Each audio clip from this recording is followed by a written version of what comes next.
Sarah Martinez wiped the sweat from her forehead as she stacked the last box of inventory in the storage room of her family's small grocery store. The afternoon sun blazed through the windows, making the cramped space feel like an oven. At 22, she had already spent 6 years helping her parents run Martinez Family Market, a cornerstone of their tight-knit community in East Los Angeles.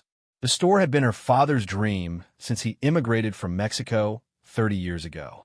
Miguel Martinez worked 3 jobs to save enough money to buy the small building on Cesar Chavez Avenue. Every brick, every shelf, every carefully arranged display represented years of sacrifice and hope. Sarah grew up between these aisles, doing homework behind the counter while her mother, Elena, counted the day's earnings. "Mija, can you help me with the register?" Elena called from the front. Her voice carried that familiar note of exhaustion that had become more frequent lately. The competition from a new supermarket chain down the street was making business harder each month. Sarah walked to the front counter where her mother struggled with the old cash register. The machine had been acting up for weeks, sometimes refusing to open, other times printing receipts that looked like hieroglyphics. They couldn't afford to replace it, just like they couldn't afford many things they needed. "Let me try," Sarah said, giving the register a gentle tap on the side. It was a trick she had learned years ago. Sometimes the old machine just needed a little encouragement. The bell above the door chimed, and Sarah looked up to see Marcus Chun entering with his usual confident stride. Marcus owned Chun Development, one of the fastest-growing real estate companies in the city. He was only 30, but had already made millions buying old properties, renovating them, and selling them for huge profits. Sarah had known Marcus since high school. Back then, he was just another kid from the neighborhood, smart but quiet, always talking about his big plans to change the world. Now, he wore expensive suits and drove a BMW that cost more than most people made in 2 years. "Good afternoon, Mrs. Martinez," Marcus said with a warm smile that didn't quite reach his eyes. "Is Mr. Martinez available? I'd like to speak with both of you about something important." Elena's face tightened. This was the 3rd time Marcus had visited in the past month, and each conversation left her parents more worried than before.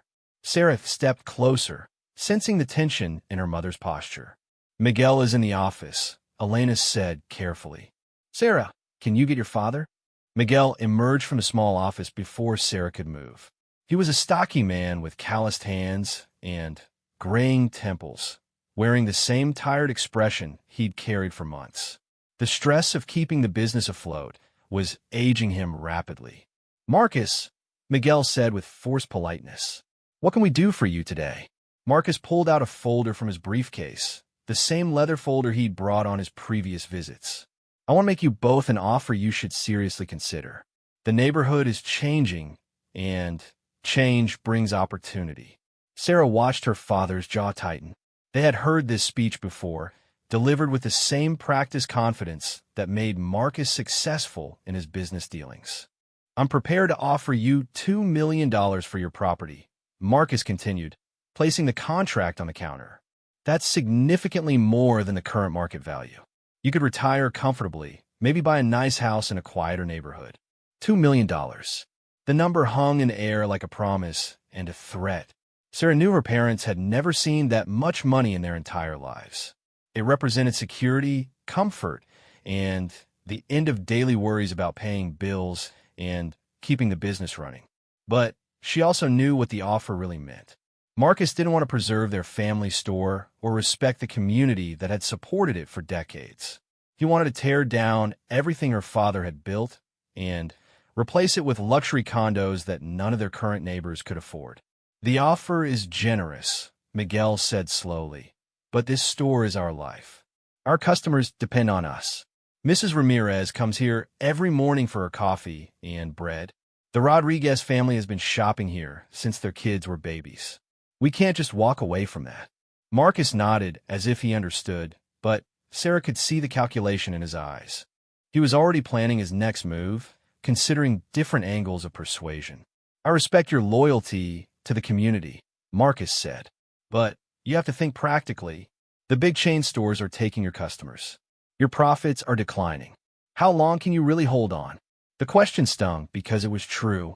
Sarah had seen the numbers. Each month brought smaller profits, more unpaid bills, and greater stress for her parents. The large supermarket 2 blocks away offered lower prices and longer hours. Many of their longtime customers had already started shopping there. "We'll manage," Elena said firmly, but Sarah heard the uncertainty beneath her mother's brave words. Marcus smiled and left the contract on the counter. "Think about it. The offer stands for now, but opportunities like this don't last forever. The neighborhood is going to change with or without your participation. You can either profit from that change or be pushed out by it." After Marcus left, the family stood in uncomfortable silence. The contract seemed to pulse with possibility and danger, representing everything they had worked for and everything they might lose. $2 million, Elena whispered, almost afraid to say the number out loud. Miguel picked up the contract and flipped through its pages without really reading them. "It's not about the money, Elena. It's about what we are, what we've built here." Sarah understood her father's position, but she also saw the exhaustion in his eyes, the way his shoulders sagged under the weight of constant worry. The store was killing him slowly, one unpaid bill and one lost customer at a time. Over the next few weeks, Marcus began a systematic campaign to convince them to sell. He arranged for city inspectors to visit the store, citing vague complaints about building code violations. Suddenly, permits that had been routinely approved for years were being questioned and delayed. The pressure wasn't just official. Sarah noticed strangers hanging around the store, well-dressed people who clearly didn't belong in the neighborhood. They would enter, look around without buying anything, and leave after making notes on their phones. One evening, while Sarah was closing the store alone, she saw Marcus talking to Tony Vega, a man with a reputation for getting things done through intimidation rather than negotiation. Tony owned several businesses in the area, mostly bars and auto repair shops, but everyone knew his real income came from less legitimate sources. The sight of Marcus and Tony together sent a chill through Sarah's body. She had grown up hearing stories about Tony's methods for convincing reluctant business owners to sell their properties. Most of those stories involved broken windows, mysterious fires, and customers who suddenly stopped coming around. Sarah's suspicions were confirmed the following week when she arrived at the store to find the front window cracked. Not broken completely, just damaged enough to create spider web patterns across the glass. The message was clear without being overtly threatening. Miguel called the police, but the responding officer seemed uninterested in investigating what he called probably just kids throwing rocks. The lack of official response told Sarah that Marcus's influence extended further than she had imagined. The incidents escalated gradually. Deliveries were delayed or sent to wrong addresses. The store's insurance rates suddenly increased without explanation. Health department inspectors arrived unannounced, finding violations that had never been issues before. Each problem was small enough to seem like coincidence, but together they created a pattern of harassment designed to make running the business impossible. Sarah watched her father age years in a matter of months as he fought to keep everything together. The final blow came on a Tuesday morning in October. Sarah arrived early to receive a produce delivery and found the store's rear door standing open. Someone had broken in during the night, but instead of stealing money or merchandise, they had simply destroyed things. Shelves were overturned, packages torn open, refrigerators left running with their doors open. The cash register, the same temperamental machine that had served them for years, was smashed beyond repair. But most devastating of all, someone had spray-painted "Sell Now" across the wall behind the counter in bright red letters. Miguel stood in the middle of the destruction, looking older and more defeated than Sarah had ever seen him. Elena sat on an overturned crate, crying quietly while she surveyed the damage. "We can rebuild," Sarah said, trying to inject hope into her voice. "Insurance will cover most of this." But even as she spoke, Sarah knew the truth. Their insurance had been mysteriously canceled the previous week due to what the company called elevated risk factors in the area. Miguel had been fighting the cancellation, but the paperwork was still tied up in bureaucratic delays. Marcus arrived within an hour of the police, as if he had been monitoring the situation. He surveyed the damage with an expression of concerned sympathy that didn't fool anyone. "This is terrible," he said, shaking his head. "The neighborhood really is getting dangerous. Maybe it's time to consider your options more seriously." Sarah wanted to scream at his fake concern, to expose his role in their misery. But she knew that accusations without proof would accomplish nothing except to make their situation worse. "The offer still stands," Marcus continued, pulling out a new contract. "In fact, given the circumstances, I'm willing to handle all the cleanup and repairs at my own expense. You could walk away today with a check for $2 million and start fresh somewhere safe." Miguel looked at the contract, then at his destroyed store, then at his wife and daughter. Sarah could see him weighing their options, calculating whether they had the strength and resources to rebuild once again. "I need time to think," he said finally. "Of course," Marcus agreed. "But don't wait too long. The neighborhood situation seems to be deteriorating rapidly." That evening, the Martinez family sat in their small apartment above the store, discussing their future in hushed voices. The smell of destruction drifted up through the floorboards, a constant reminder of their vulnerability. "Maybe we should take the money," Elena said quietly.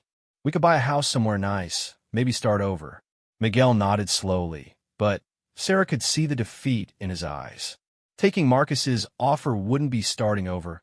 It would be giving up everything they had worked to build. "What about our customers?" Sarah asked. "What about the community?" "The community didn't protect us from this," Miguel replied, gesturing toward the floor. "Maybe Marcus is right. Maybe the neighborhood is changing, and we're just fighting the inevitable." Sarah went to bed that night feeling like her world was ending. The store represented more than just a business. It was her family's identity, their connection to the community, their piece of the American dream. Losing it would be like losing themselves. But as she lay awake listening to the sounds of the city outside her window, Sarah began to feel something else growing alongside her grief. Anger.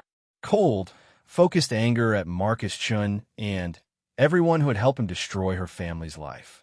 She thought about the way Marcus had smiled during his visits, pretending to be a concerned friend while orchestrating their destruction. She remembered his fake sympathy as he stood in their ruined store, offering to solve problems he had created. Sarah had always believed in fairness, in working hard and playing by the rules. But watching her father's dreams get crushed had taught her that sometimes the rules were rigged in favor of people with money and power. As dawn approached, Sarah made a decision that would define the rest of her life. She would not let Marcus Chin win. Somehow, someway, she would make him pay for what he had done to her family. The Martinez family would take his money because they had no choice. But Sarah would never forget the way he had destroyed their lives to get what he wanted. And someday, when she was strong enough and smart enough, she would destroy his life in return. 20 years, she told herself as she finally drifted off to sleep. In 20 years, she would be ready to give Marcus Chun exactly what he deserved. The next morning, Miguel Martinez signed the contract and accepted Marcus Chin's check for $2 million. But as they cleaned out their belongings and prepared to leave the store forever, Sarah was already planning her revenge. 5 years had passed since the Martinez family sold their store to Marcus Chun, and Sarah had transformed herself completely. Gone was the young woman who had stacked inventory and worked the register in her family's grocery store. In her place stood a sharp, determined business student at UCLA's Anderson School of Management, where she had earned a full scholarship through sheer academic excellence. Sarah's apartment near campus was small, but organized with military precision. The walls were covered with charts, graphs, and newspaper clippings, all related to one subject: Marcus Chun and his business empire. She had spent 5 years studying him like a scientist studies a specimen, learning every detail of his operations, his methods, and, most importantly, his weaknesses. The transformation hadn't been easy. After leaving the store, Sarah's family had moved to a modest house in Riverside, far from the neighborhood where they had built their lives. Miguel had tried to start another small business, but his heart wasn't in it anymore. The defeat had broken something inside him that never fully healed. Elena found work as a bookkeeper for a local accounting firm, using skills she had learned managing the store's finances. She was good at her job, but Sarah could see the sadness in her mother's eyes whenever she talked about their old life, their old customers, their old dreams. The money from the sale had provided financial security, but it couldn't replace what they had really lost. Sarah watched her parents try to rebuild their lives while carrying the weight of their defeat, and her anger toward Marcus only grew stronger. During her first year at community college, Sarah had thrown herself into business courses with an intensity that surprised her professors. She studied economics, accounting, marketing, and law with the dedication of someone preparing for war. Because that's exactly what she was doing. Sarah's academic performance was so outstanding that UCLA offered her a transfer scholarship, recognizing her as one of the most promising business students in California. She accepted immediately, seeing it as another step toward her ultimate goal. At UCLA, Sarah discovered she had a natural talent for understanding complex financial systems and corporate structures. Her professors praised her analytical mind and her ability to see patterns that others missed. What they didn't know was that Sarah was applying these skills to a very specific target.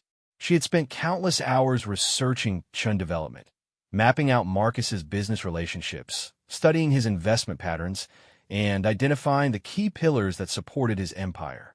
Sarah learned that Marcus's success wasn't just based on smart real estate decisions.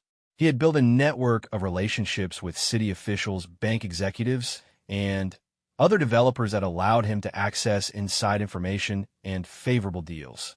But networks could be disrupted. Relationships could be damaged. And men who built their success on shortcuts and questionable methods usually left trails that could be followed. Sarah's breakthrough came during her third year at UCLA, when she was assigned to work on a case study about real estate development in Los Angeles. While researching zoning law changes in East LA, she discovered something interesting about the timing of Marcus's offer to buy her family store. 3 weeks before Marcus first approached her parents, the city had quietly approved a rezoning plan that would allow high-density residential development in their neighborhood. The plan hadn't been made public until 6 months later, but Marcus had somehow known about it in advance. This advanced knowledge had allowed him to buy properties at much lower prices before other developers realized the area's potential. Sarah estimated that Marcus had saved at least $10 million by acting on information that wasn't available to the public. Inside trading in stocks was illegal, but using inside information about zoning changes existed in a legal gray area. However, Sarah knew that Marcus's methods for acquiring properties like her family store were definitely questionable, possibly criminal. She began building a detailed file on Marcus's business practices, documenting patterns of intimidation, suspicious timing of city inspections, and connections to people like Tony Vega. The file grew thicker each month as Sarah uncovered more evidence of corruption and manipulation. But gathering evidence wasn't enough. Sarah needed power, influence, and resources to challenge someone like Marcus effectively. She needed to become someone he would have to take seriously. During her senior year at UCLA, Sarah applied for internships at several major investment firms in Los Angeles. Her academic record and test scores were impressive, but what really set her apart was her understanding of Los Angeles real estate markets and her ability to analyze complex financial structures. Goldman Sachs offered her a summer internship in their real estate investment division, recognizing her potential and her local market knowledge. Sarah accepted immediately, seeing it as an opportunity to learn how the financial world really worked at the highest levels. The Goldman Sachs office in Century City was like nothing Sarah had ever experienced. The 42nd floor offered stunning views of the city, while inside, young professionals in expensive suits moved through glass-walled conference rooms, managing deals worth hundreds of millions of dollars. Sarah's supervisor was Jennifer Walsh, a senior vice president who had built her career by identifying undervalued properties and development opportunities. Jennifer was tough, brilliant, and completely focused on results. She became Sarah's mentor and, eventually, something like a friend. "You have good instincts," Jennifer told Sarah after she had identified a potential problem with a major development deal. "Most interns just follow instructions, but you actually think about the bigger picture." Sarah had found the problem by applying the same analytical skills she had been using to study Marcus Chun. She noticed that one of the developers involved in the deal had a history of cost overruns and construction delays that could jeopardize the project's profitability. Her observations saved Goldman Sachs from a potential $50 million loss, and suddenly, everyone in the office was paying attention to the intern from UCLA. As Sarah learned more about high-level finance, she began to understand how someone like Marcus had built his empire. Real estate development required enormous amounts of capital, which meant developers needed relationships with banks, investment firms, and wealthy individuals willing to fund their projects. These relationships were built on trust, reputation, and track records of success. If someone's reputation was damaged or their track record questioned, the money would dry up quickly. Without access to capital, even the most successful developer would collapse within months. Sarah realized that her revenge against Marcus didn't have to involve anything illegal or obviously destructive. She just needed to damage his reputation and disrupt his access to funding at the right moment when he was most vulnerable. During her internship, Sarah also learned about the power of information in financial markets. Investment firms paid millions of dollars for research that gave them small advantages over their competitors. The right information, delivered at the right time, could move markets and destroy fortunes. Jennifer Walsh recognized Sarah's talent and offered her a full-time position after graduation. The salary was more money than Sarah's parents had ever dreamed of earning, but more importantly, the job would give her access to the financial networks and information systems she would need for her long-term plans. Sarah graduated from UCLA summa cum laude, with a degree in business economics and a job waiting at one of the world's most prestigious investment firms. Her professors praised her as one of the most promising students they had ever taught, destined for success in whatever field she chose. What they didn't know was that Sarah had chosen her field very carefully. She wasn't interested in general success in finance. She had a very specific goal that required very specific skills and access. On the day of her UCLA graduation ceremony, Sarah's parents sat in the audience beaming with pride. Miguel had aged considerably in the 5 years since selling the store, but seeing his daughter succeed had restored some of his old confidence. "I'm so proud of you, Mija," Elena said after the ceremony, tears streaming down her face. "You've accomplished so much." Sarah hugged her parents and smiled, but inside she felt the familiar cold anger that had driven her for 5 years. Her parents thought she was building a new life, moving beyond the pain of losing their store. They didn't understand that everything she had accomplished was part of a larger plan for justice. That evening, alone in her apartment, Sarah opened the thick file she had compiled on Marcus Chun. 5 years of research, documentation, and analysis filled dozens of folders, representing thousands of hours of careful investigation. Marcus was now one of the most successful developers in Los Angeles, with projects worth over $1 billion. His company owned luxury hotels, shopping centers, and residential developments throughout Southern California. He was frequently mentioned in business magazines as one of the city's rising stars. But Sarah knew the truth about how Marcus had built his success. She had documented his pattern of targeting vulnerable property owners, his use of intimidation and manipulation, and his connections to corrupt officials and criminals like Tony Vega. More importantly, she had identified the weaknesses in his empire. Marcus's rapid expansion had been financed largely through debt, with multiple projects dependent on continued access to credit. His reputation for success was built on a foundation of carefully managed public relations and strategic political connections. Both his financial stability and his reputation could be damaged if the right information became public at the right time. Sarah just needed to wait for the perfect opportunity.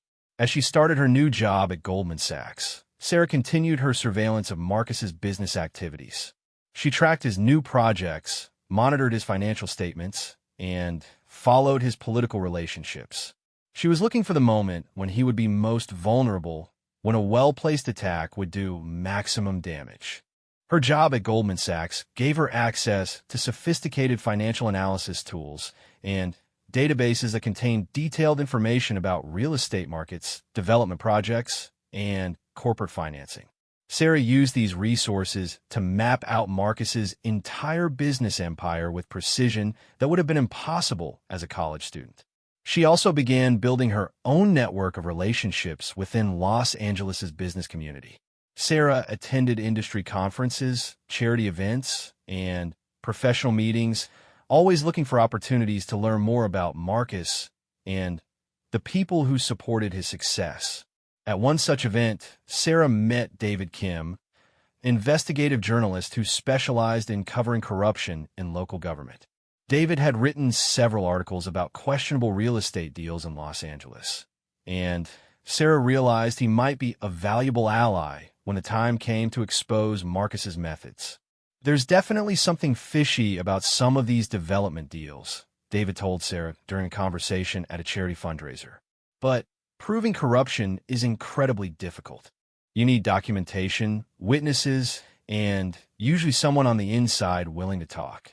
Sarah filed that information away for future use.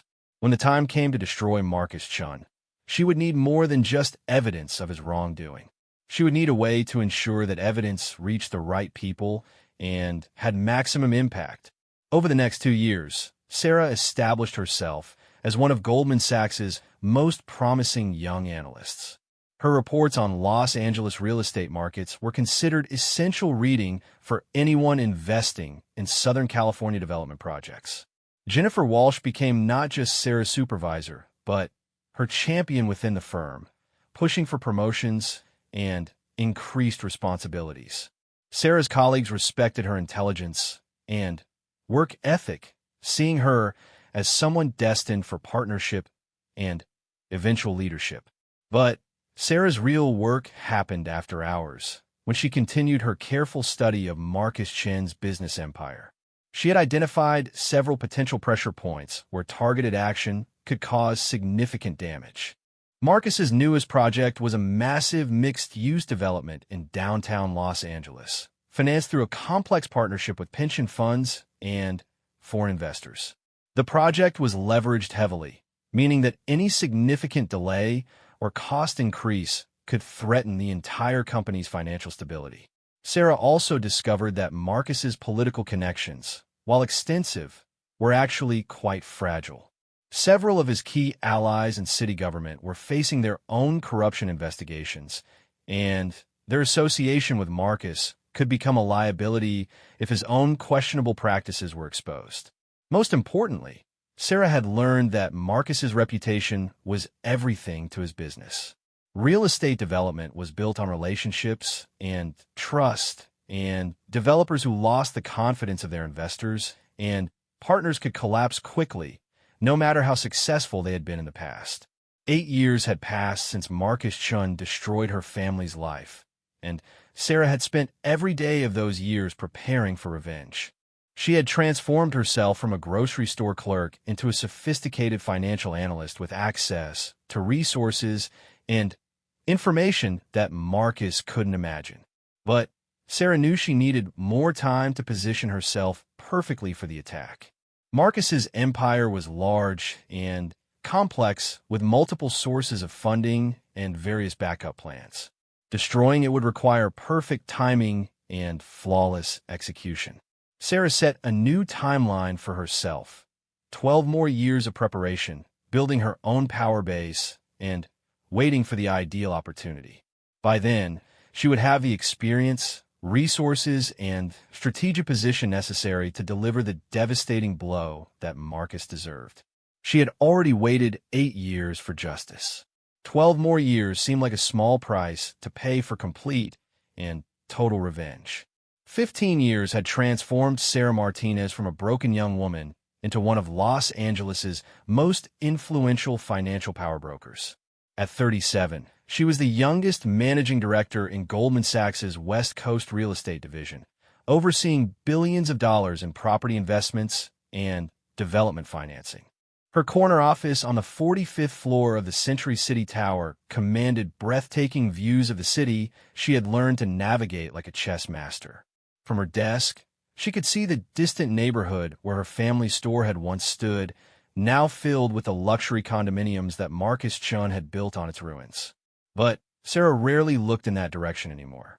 Her focus had shifted to the future, to the carefully orchestrated plan that was finally approaching its execution phase. 15 years of patience, learning, and strategic positioning had brought her to this moment. The transformation hadn't been easy. After her initial success as an analyst, Sarah had spent 5 grueling years climbing Goldman Sachs's corporate ladder, working 18-hour days and sacrificing everything for advancement. She had earned her MBA from Wharton while working full-time, graduated top of her class, and returned to Los Angeles with even more knowledge and connections. Jennifer Walsh, now a senior partner, had continued to mentor Sarah's rise through the firm's hierarchy. Under Jennifer's guidance, Sarah had learned to navigate corporate politics with the same precision she applied to financial analysis.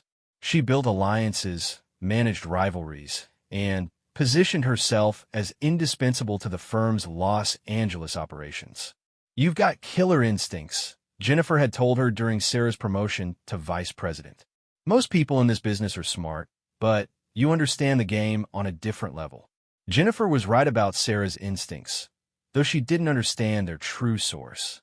Sarah's ability to anticipate moves and countermoves, to identify weaknesses and exploit opportunities, came from 15 years of studying one particular opponent. Every skill she had developed at Goldman Sachs had been tested first against Marcus Chin's business empire. Sarah's personal life had been sacrificed for her professional goals. She had no serious relationships, few close friends outside of work, and limited contact with her family. Her parents still lived in Riverside, proud of their daughter's success, but puzzled by her intense focus on work. Elena worried that Sarah was pushing herself too hard, working for goals that might not bring her happiness.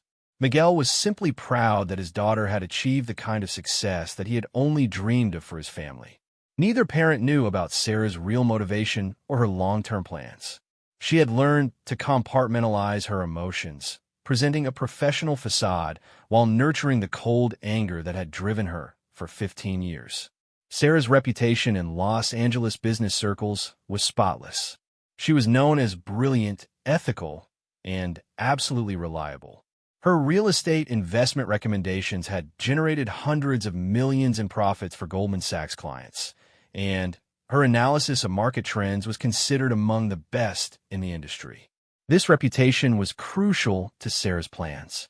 When the time came to destroy Marcus Chun, she needed to be seen as a credible source of information, someone whose word couldn't be questioned or dismissed.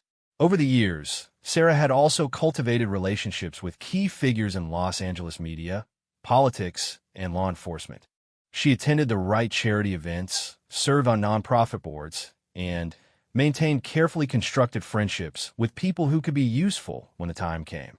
David Kim, the investigative journalist she had met years earlier, had become one of her most valuable contacts. David had won 2 Pulitzer Prizes for his reporting on municipal corruption and was now the senior investigative reporter for the Los Angeles Times. He trusted Sarah as a source of information about real estate deals and financial irregularities. "You have an incredible knowledge of this city's development patterns," David had told her over lunch the previous month. "If you ever want to change careers, investigative journalism could use someone with your analytical skills." Sarah had smiled and deflected the suggestion, but she filed away David's comment about needing analytical skills. When the time came to destroy Marcus, those skills would be essential for presenting the evidence in a way that journalists and prosecutors could understand and act upon. Sarah's surveillance of Marcus Chun had become more sophisticated over the years. She no longer needed to compile newspaper clippings and public records by hand. Her position at Goldman Sachs gave her access to professional databases, financial analysis tools, and industry intelligence networks that provided real-time information about Marcus's business activities. Marcus's empire had grown dramatically since destroying the Martinez family store. Chun Development now owned properties worth over $3 billion, with projects in Los Angeles, San Francisco, Las Vegas, and Phoenix. Marcus himself had become a public figure, appearing on business magazine covers and speaking at real estate conferences. But Sarah's analysis revealed that Marcus's rapid expansion had created significant vulnerabilities. His company was heavily leveraged, dependent on continued access to credit and the successful completion of multiple large projects. Any major setback could trigger a cascade of financial problems that might bring down the entire empire. More importantly, Marcus's success had attracted attention from federal regulators and law enforcement agencies. The FBI's white-collar crime unit had opened preliminary investigations into several Los Angeles development deals involving questionable land acquisitions and political connections. Sarah had learned about these investigations through her network of contacts and her access to confidential financial databases. The FBI was building cases slowly and carefully, but they needed additional evidence and witness testimony to proceed with formal charges. This was exactly the opportunity Sarah had been waiting for. She could provide that evidence and testimony, but only when the timing was perfect and the impact would be maximized. Marcus's most ambitious project was now under construction in downtown Los Angeles. The Pacific Gateway complex would include 2 residential towers, a luxury hotel, office space, and retail areas, representing a $2 billion investment financed through partnerships with pension funds, foreign investors, and major banks. Sarah's analysis indicated that the Pacific Gateway project was Marcus's biggest vulnerability. The complex financing structure involved numerous parties with different interests and risk tolerances. If something went wrong with the project, the resulting lawsuits and financial losses could destroy not just Chun Development, but Marcus personally. Sarah had identified several potential pressure points where targeted action could disrupt the Pacific Gateway project. Environmental permits were based on questionable soil studies. Construction timelines were unrealistic given the site's complexity. Most importantly, some of the land acquisitions for the project had involved the same intimidation tactics Marcus had used against her family. But Sarah needed more than just knowledge of Marcus's vulnerabilities. She needed the power to act on that knowledge at exactly the right moment. Her position at Goldman Sachs gave her influence, but she needed something more direct and immediate. The opportunity came when California Governor Maria Santos announced her intention to create a new state task force on real estate development fraud. The task force would have broad investigative powers and direct access to federal law enforcement agencies. Governor Santos was looking for private sector experts to serve on the task force, particularly people with deep knowledge of California real estate markets and development financing. Sarah's reputation and expertise made her an obvious candidate for appointment. Sarah applied for the position through carefully cultivated political contacts, presenting herself as a concerned citizen interested in cleaning up corruption in the real estate industry.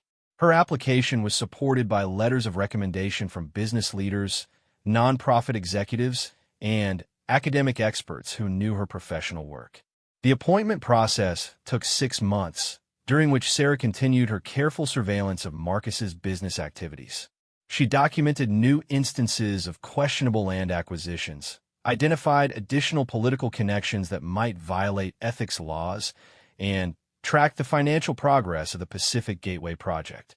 When Governor Santos announced Sarah's appointment to the task force, the news was barely noticed in the business press. She was described as a respected Goldman Sachs executive with extensive knowledge of California real estate markets. Most people saw it as a routine appointment of a qualified professional to a government oversight position. Marcus Chun probably never noticed the announcement at all. He had no reason to pay attention to government appointments, and Sarah Martinez was just one of many Goldman Sachs executives he might encounter at industry events. But Sarah's appointment gave her exactly what she needed: official investigative authority and direct access to law enforcement agencies. As a task force member, she could request documents, interview witnesses, and coordinate with federal prosecutors building cases against corrupt developers. Even more importantly, her recommendations would carry the weight of official government approval. When the task force published its findings, they would be treated as authoritative by media, law enforcement, and the business community. Sarah's first task force meeting was held in Sacramento, in the same state capitol building where land use and development policies were created. Sitting around the conference table with other task force members, prosecutors, and government officials, Sarah felt the power of her new position. The task force chairman was Attorney General Robert Chun, no relation to Marcus despite sharing the same last name. Attorney General Chun had built his political career by prosecuting white-collar criminals and was known for his aggressive approach to corporate fraud cases. "Our mission is simple," Attorney General Chun told the task force members. "We're going to identify, investigate, and prosecute real estate development fraud wherever we find it in California. We have full cooperation from federal agencies and unlimited resources to pursue these cases." Sarah listened carefully and took detailed notes, but inside she was calculating how to position her evidence against Marcus for maximum impact. The task force would need high-profile cases to justify its existence and demonstrate its effectiveness. Marcus Chen's empire would be a perfect target. Over the next several months, Sarah participated in task force investigations while carefully building her case against Marcus. She shared information about other developers' questionable practices, establishing her credibility as a reliable source of intelligence. Sarah also used her Goldman Sachs resources to conduct deeper analysis of real estate financing patterns, identifying systemic problems that supported the task force's broader mission. Her work was so valuable that Attorney General Chun began consulting her privately about investigation strategies. "You have an unusual ability to see the big picture," he told her during one of their confidential meetings. "Most financial analysts focus on numbers, but you understand the human motivations and political connections that make these schemes possible." Attorney General Chun was right about Sarah's abilities, though he didn't understand their true source. Her analysis of Marcus Chun had taught her to look beyond financial data to understand the personal and political relationships that enable corruption. By the task force's first anniversary, Sarah had helped expose 3 major development fraud schemes, resulting in criminal charges against 12 individuals and the recovery of over $100 million in stolen public funds. Her reputation as an investigator was now as strong as her reputation as a financial analyst. The media had begun to take notice of her work. Several business publications wrote articles about the Goldman Sachs executive who's cleaning up California's real estate industry.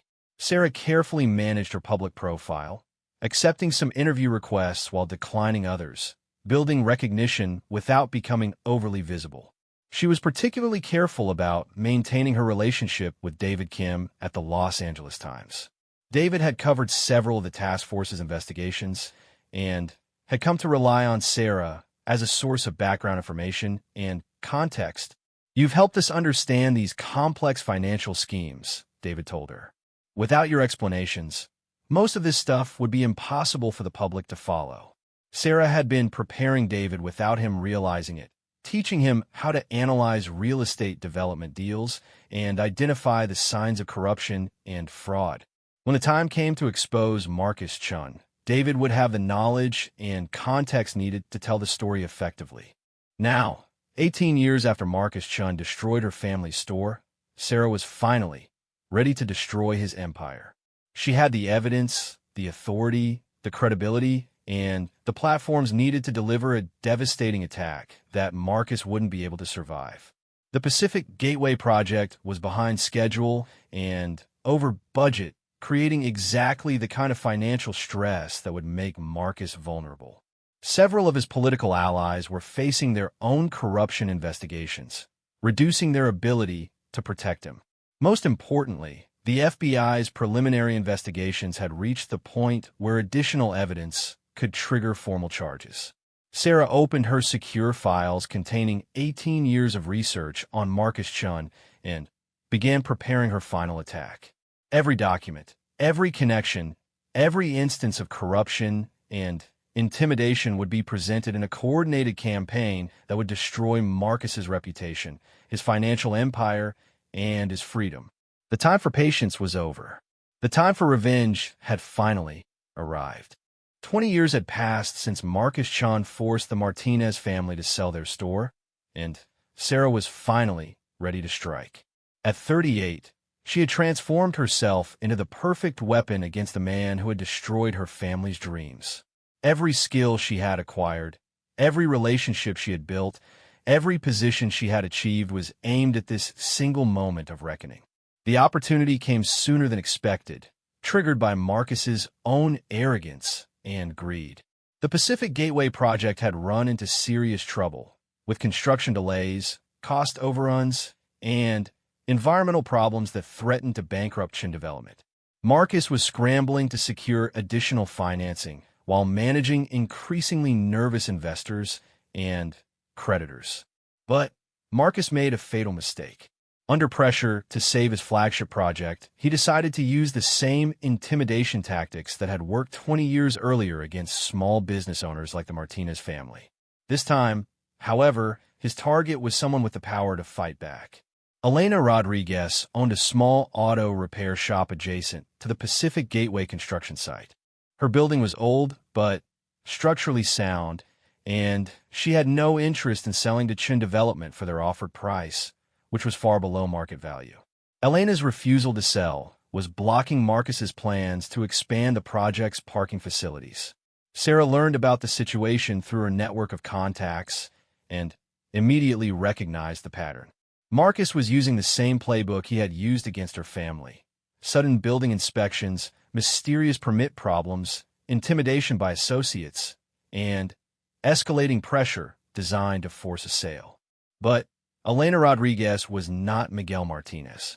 She had grown up in the neighborhood, built strong relationships with local political leaders, and had no intention of being pushed around by a wealthy developer. When strange men started hanging around her shop, and city inspectors began finding violations that had never existed before, Elena called the police and contacted her city council representative. More importantly for Sarah's plans, Elena also called David Kim at the Los Angeles Times. She had read his articles about development corruption and wanted media attention for what was happening to her business. David's initial investigation revealed a pattern of harassment that seemed designed to force Elena's sale. But he needed more context to understand whether this was an isolated incident or part of a larger pattern of corruption. He called Sarah for background information about development practices in that area of downtown. "This sounds familiar," Sarah told David during their phone conversation. "Let me look into Chun Development's history with property acquisitions. There might be a bigger story here." For 20 years, Sarah had been waiting for exactly this opportunity. She had all the evidence needed to destroy Marcus Chun, but she had lacked a current victim whose story would give that evidence immediate relevance and emotional impact. Elena Rodriguez's situation provided the perfect catalyst. Sarah spent the weekend preparing a comprehensive briefing for David Kim. She organized 20 years of research into a clear narrative that showed Marcus's pattern of targeting vulnerable property owners, using intimidation and corruption to force sales at below-market prices. The briefing included detailed financial analysis showing how Marcus had profited from advanced knowledge of zoning changes, documentation of his connections to Tony Vega and other questionable associates, and evidence of coordination with corrupt city officials who arranged convenient building inspections and permit problems. Most importantly, Sarah's briefing connected Elena Rodriguez's current harassment to dozens of similar cases over the past 2 decades, including the destruction of the Martinez family store. She presented it all as concerned public service, using her position on the state task force to lend credibility to the information. David Kim was stunned by the scope and detail of Sarah's research. "This is incredible work," he told her during their meeting in her Century City office. "How long have you been tracking Chen's activities?" "It's been an ongoing concern since I started working in Los Angeles real estate," Sarah replied smoothly. "His methods have always seemed questionable, but until now I haven't had a current case that would justify public attention." What David didn't know was that Sarah had been tracking Marcus Chun specifically since she was 22 years old, building this file with the patience and precision of someone planning the perfect crime. David's investigation moved quickly once he had Sarah's research as a foundation. He interviewed Elena Rodriguez, reviewed public records, and spoke with other business owners who had been pressured to sell property to Chin Development. Each conversation revealed new details about Marcus's tactics and their impact on local communities.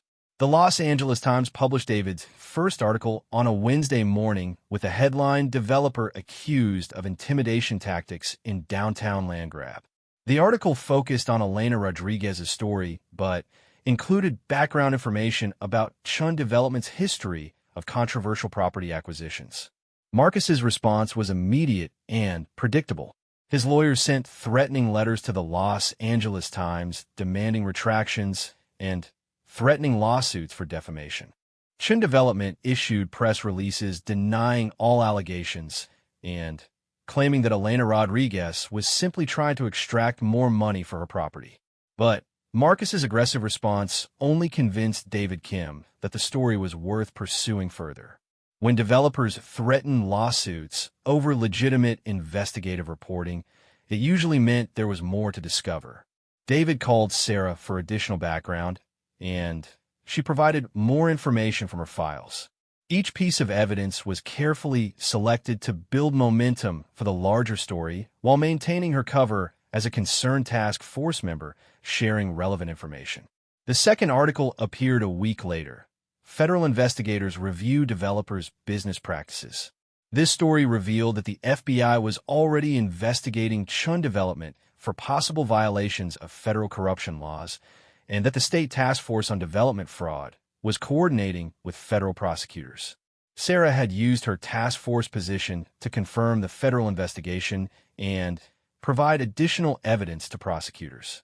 Her 20 years of research gave federal investigators exactly what they needed to transform a preliminary inquiry into a formal criminal investigation. Marcus Chun tried to contain the damage by hiring a crisis management firm and launching his own media campaign. Full-page advertisements appeared in local newspapers highlighting Chun Development's contributions to Los Angeles economic development. Marcus gave interviews claiming he was the victim of a coordinated attack by competitors and political enemies. But the crisis management approach backfired because Marcus couldn't address the core allegations without revealing information that would incriminate him further. Every public statement had to be carefully crafted to avoid admitting facts that were already documented in Sarah's evidence files. The third article was the devastating blow Sarah had planned for 20 years. The making of a real estate empire. How Marcus Chun built his fortune. This comprehensive investigation traced Marcus's rise from a struggling neighborhood developer to one of Los Angeles's most powerful real estate figures.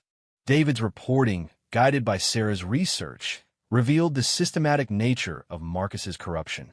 The article documented dozens of cases where Marcus had profited from insider information, used intimidation to acquire properties, and maintained corrupt relationships with city officials.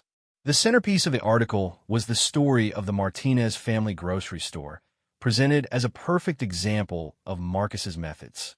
David had interviewed Miguel and Elena Martinez, now in their 70s, who confirmed every detail of the harassment campaign that forced them to sell their store. Sarah had carefully avoided any direct contact with David during his interviews with her parents. She couldn't risk revealing her personal connection to the story, which would undermine her credibility as an objective source of information. But seeing her parents' pain described in the newspaper, reading their quotes about losing their life's work to Marcus's greed, reignited all the anger and determination that had driven Sarah for 20 years. This wasn't just about justice anymore. It was about vindication for her family and all the other families Marcus had destroyed. The article's publication triggered an avalanche of consequences that overwhelmed Marcus's ability to manage the crisis. The FBI executed search warrants at Chun development offices and Marcus's personal residence, seizing computers, financial records, and correspondence that would provide additional evidence for criminal charges. Several banks immediately called loans to Chun development, citing reputation clauses in their credit agreements that allowed them to demand immediate repayment if the borrower was involved in criminal investigations. Without access to credit, Marcus couldn't continue construction on the Pacific Gateway project or meet payroll for his construction crews. Major investors in Chun development projects demanded emergency meetings and began legal proceedings to protect their investments. Pension funds and foreign investors who had trusted Marcus with billions of dollars suddenly faced the possibility of massive losses if his empire collapsed. City officials who had maintained relationships with Marcus scrambled to distance themselves from him. Several announced their own investigations into past dealings with Chun development, hoping to demonstrate their commitment to ethical governance. But the most devastating blow came from Marcus's own business associates. Tony Vega, facing the possibility of federal charges as a co-conspirator, decided to cooperate with prosecutors in exchange for a plea agreement. His testimony about Marcus's methods for acquiring properties provided the direct evidence needed for criminal charges. Within 3 weeks of the first article's publication, Marcus Chun was facing federal charges for conspiracy, fraud, extortion, and racketeering. The indictment detailed a 20-year pattern of criminal activity that had generated hundreds of millions in illegal profits. Chun Development filed for bankruptcy protection, but the company's assets were frozen pending resolution of the criminal charges. The Pacific Gateway project was abandoned, leaving a massive construction site that would become a symbol of Marcus's fallen empire. Sarah watched the destruction of Marcus Chun from her office in Century City, monitoring news coverage and federal court filings with the satisfaction of someone whose careful planning had achieved perfect results. 20 years of patience and preparation had created a takedown so complete that Marcus would never recover. But as Sarah read about Marcus's arrest and the collapse of his business empire, she began to feel something unexpected alongside her satisfaction. The anger that had driven her for 20 years was finally satisfied, but it left behind an emptiness that she hadn't anticipated.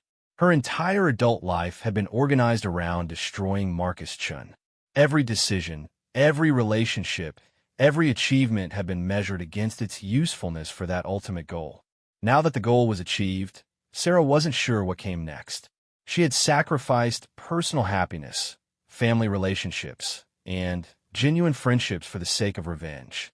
At 38, she was successful and respected, but also isolated and emotionally disconnected from everyone around her. The phone rang, interrupting Sarah's thoughts. Jennifer Walsh was calling from her office down the hall. "Have you seen the news about Marcus Chun?" Jennifer asked. "The FBI arrested him this morning. His whole empire is collapsing." "I saw the coverage," Sarah replied carefully. "It's been a fascinating case to follow from a professional perspective." "You called it perfectly," Jennifer continued. "Remember last year when you said his financing structure was unstable? You predicted that any major shock could bring down the whole company." Sarah had indeed made that prediction, but Jennifer didn't know it was based on 20 years of detailed analysis rather than general market knowledge. "Sometimes the numbers tell a clear story," Sarah said. Marcus Chun built his success on leverage and reputation. Once both were damaged, collapse was inevitable. After ending the call, Sarah sat in her office looking out at the city skyline. Somewhere in federal custody, Marcus Chun was probably trying to understand how his carefully constructed empire had disintegrated so quickly. He would never know that his destruction had been planned by someone whose family he had forgotten decades ago. Justice had been served, but Sarah realized that revenge, even perfect revenge, couldn't restore what had been lost. Her parents were still living with the emotional scars of losing their store. 20 years of their lives couldn't be recovered, and the community that had supported their business had long since been scattered by gentrification. Sarah had proven that Marcus Chun could be destroyed by someone with enough patience, intelligence, and determination.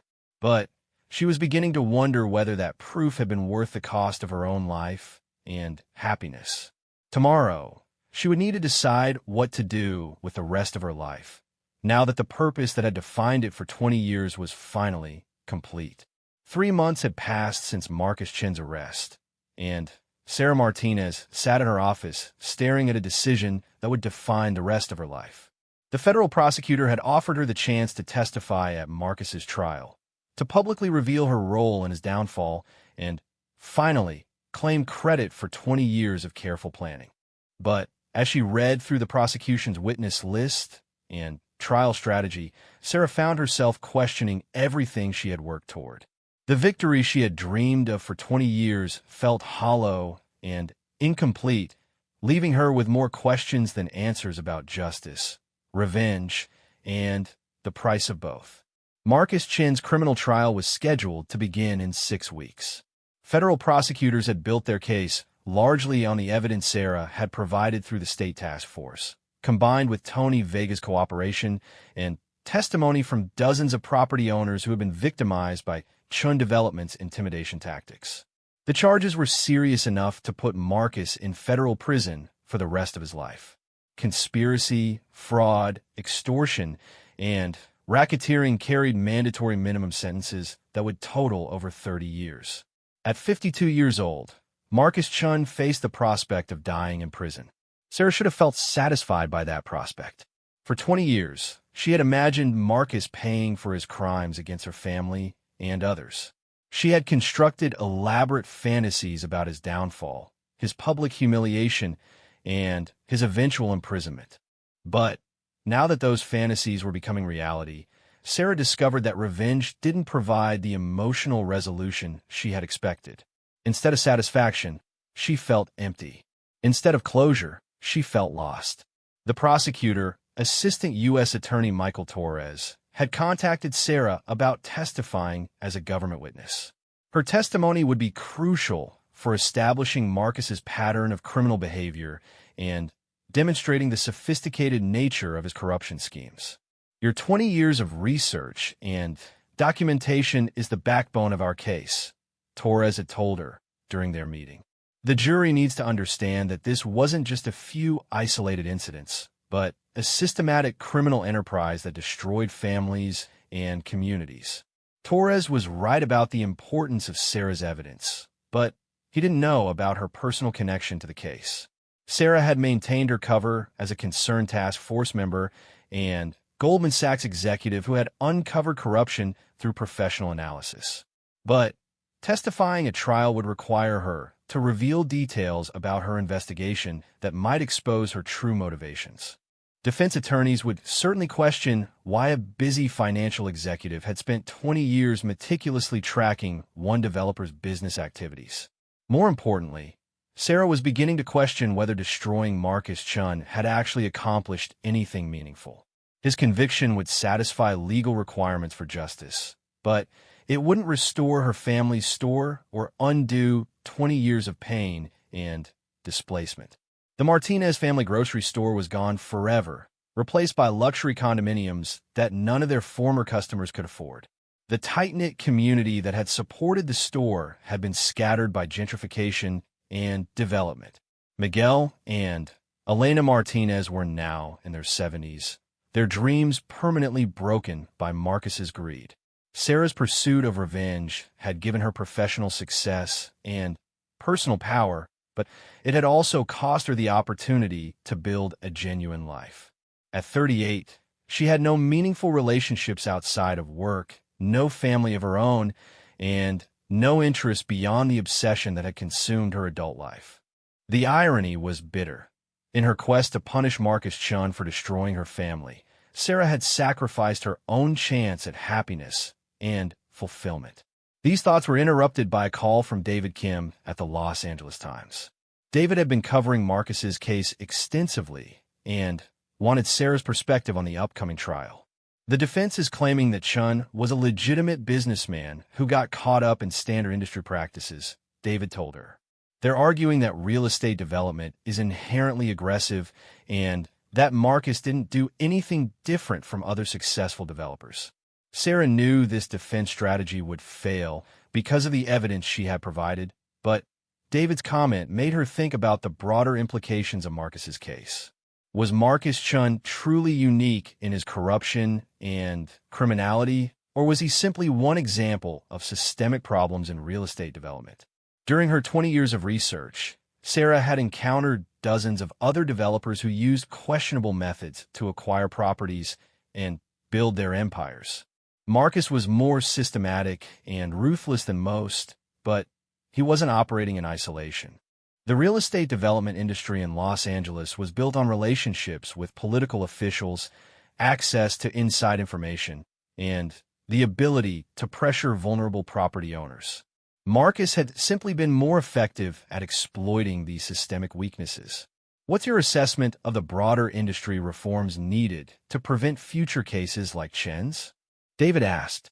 Sarah found herself thinking about that question long after their conversation ended. Her obsession with destroying Marcus Chun had blinded her to opportunities for creating positive change that might prevent other families from suffering the same fate as hers. Instead of spending 20 years planning revenge against one man, she could have used her skills and resources to reform the systems that enabled corruption.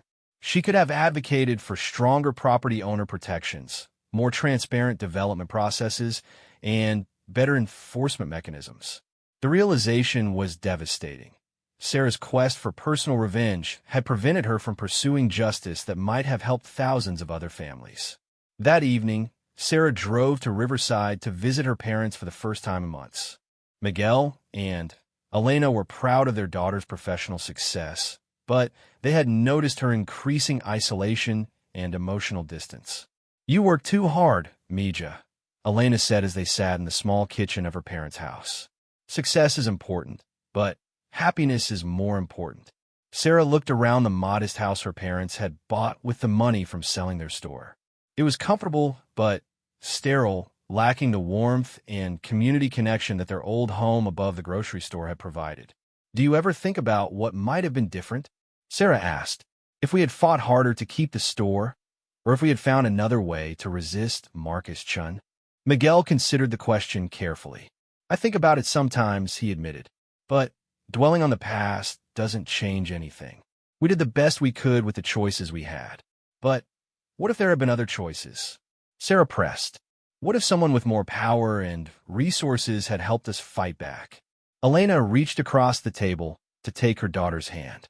"Sarah, we know you blame yourself for not being able to help us 20 years ago. But you were just a young woman with no power to change anything." Sarah almost laughed at the irony. Her parents had no idea that their daughter had spent 20 years acquiring exactly that power and using it to destroy the man who had hurt them. They thought she felt guilty about not helping. They couldn't imagine that she had dedicated her entire adult life to revenge. "The important thing is learning from difficult experiences," Miguel added. "Maybe our story can help other families avoid what we went through." His words hit Sarah like a revelation. Her parents had processed their trauma by focusing on how their experience might help others, while she had processed it by seeking personal revenge. They had chosen healing and growth. She had chosen anger and destruction. That night, Sarah lay awake in her childhood bedroom, surrounded by memories of the ambitious young woman she had been before Marcus Chun destroyed her family's dreams. She thought about all the paths she hadn't taken, all the opportunities she had missed while pursuing her single-minded quest for revenge. The next morning, Sarah called Assistant U.S. Attorney Michael Torres and informed him that she would not be testifying at Marcus Chen's trial. "I understand this is a difficult decision," Torres said, clearly disappointed. "But we have enough evidence to convict even without your testimony. Chen's going to prison regardless." Sarah knew Torres was right. Marcus Chun would be convicted and sentenced to decades in federal prison. Her 20 years of evidence gathering had ensured that outcome. But she realized that watching Marcus's conviction wouldn't provide the satisfaction she had expected. Instead, Sarah made a different choice. She resigned from the State Task Force on Development Fraud and submitted her resignation to Goldman Sachs, effective at the end of the year. Jennifer Walsh was stunned by Sarah's decision to leave the firm at the peak of her career.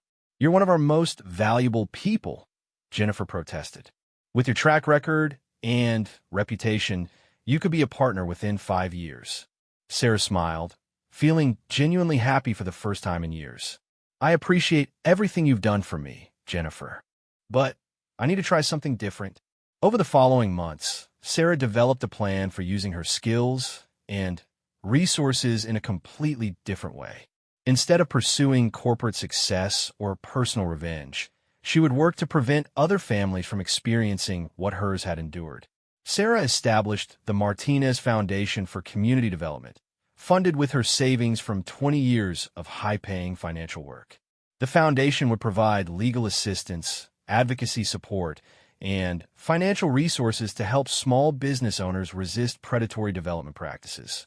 The foundation would also work to reform development laws and regulations, advocating for stronger protections for property owners and more transparent processes for land use decisions.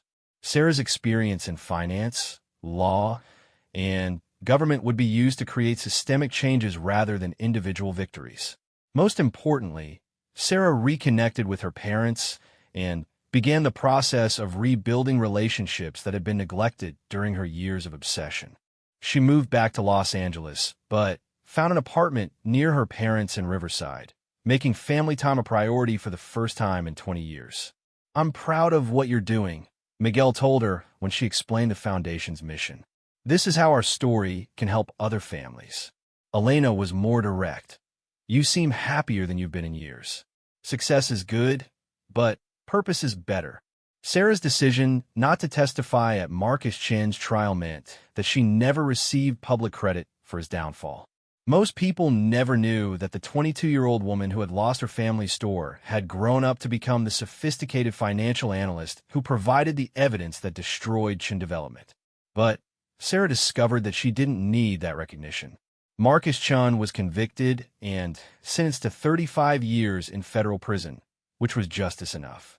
More importantly, Sarah had found a way to transform her pain into purpose and her anger into action that might help others.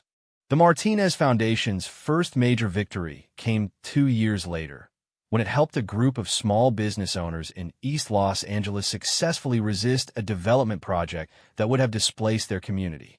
Sarah's legal and financial expertise, combined with the foundation's advocacy resources, enabled the business owners to negotiate a fair deal that preserved their community while allowing appropriate development. As Sarah watched the press conference announcing the successful negotiation, she realized that this victory felt completely different from her destruction of Marcus Chen. This was constructive rather than destructive, healing rather than vengeful, and focused on the future rather than the past. 22 years had passed since Marcus Chen forced her family to sell their store, and Sarah Martinez had finally found the peace that revenge could never provide. She had learned that true justice wasn't about destroying enemies, but about building systems that protect vulnerable people from predators. Her story became a model for others who had suffered injustice. Not giving up, but choosing construction over destruction, purpose over revenge, and healing over hatred. The ultimate shot at revenge had been in her hands for years, but Sarah's decision to put down that weapon and pick up tools of positive change had transformed her from a victim seeking vengeance into a leader creating justice. That transformation, she realized, was the real victory worth 20 years of struggle.